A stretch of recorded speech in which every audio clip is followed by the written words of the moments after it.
Salut à tous et à toutes et bienvenue dans cette vidéo. Alors aujourd'hui nous allons voir comment calculer le gradient horizontal associé à un grille de données magnétique. Il faut savoir aussi que ce même gradient peut être calculé pour une grille de données gravimétrique, mais nous le verrons dans une autre séance vidéo. Alors ce qu'il faut savoir, c'est que le gradient horizontal vient un peu compléter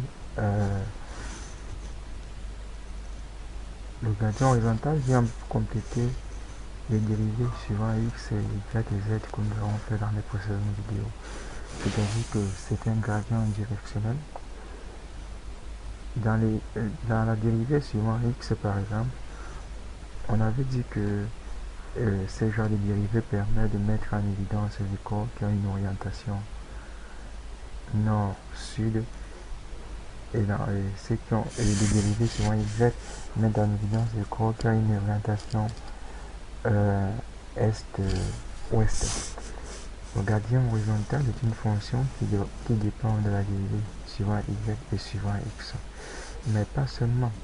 Si nous venons ici dans le module de calcul de ce gradient, en anglais horizontal gradient, nous verrons que, comme on disait tout à l'heure, il s'agit d'un gradient directionnel.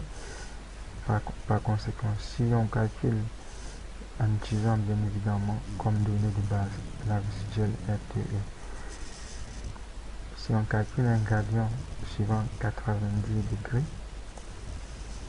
alors c'est comme si on avait fait un dérivé suivant y, c'est-à-dire qu'on a mis en évidence les corps ayant une tendance est-ouest.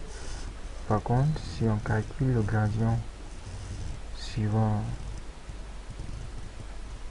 la direction 0,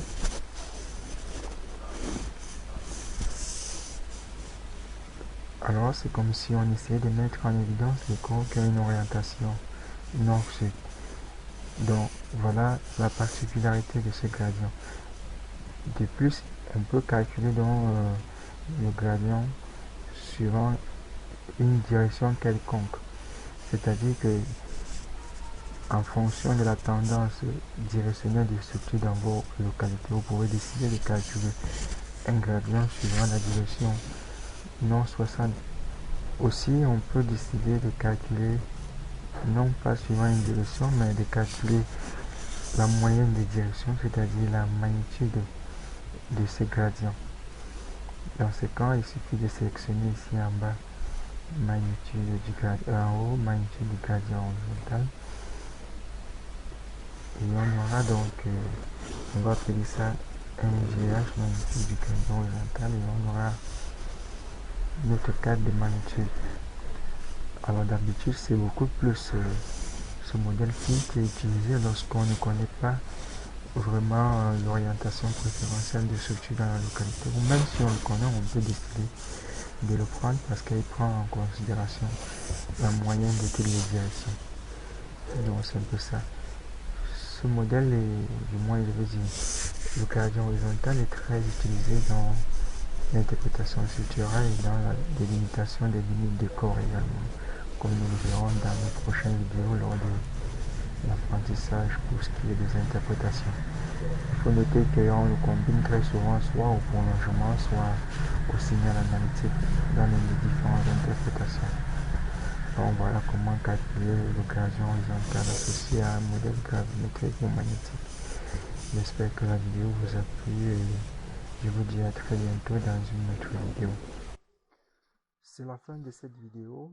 N'oubliez pas d'aimer cette vidéo, de vous abonner et de partager cette vidéo dans vos différents réseaux sociaux. Surtout, n'hésitez pas pour tous vos besoins de logiciels, de tutoriels ou encore de formation dans l'utilisation des logiciels de géosciences. Vous pouvez toujours contacter GSDG. Merci et à très bientôt pour une prochaine vidéo.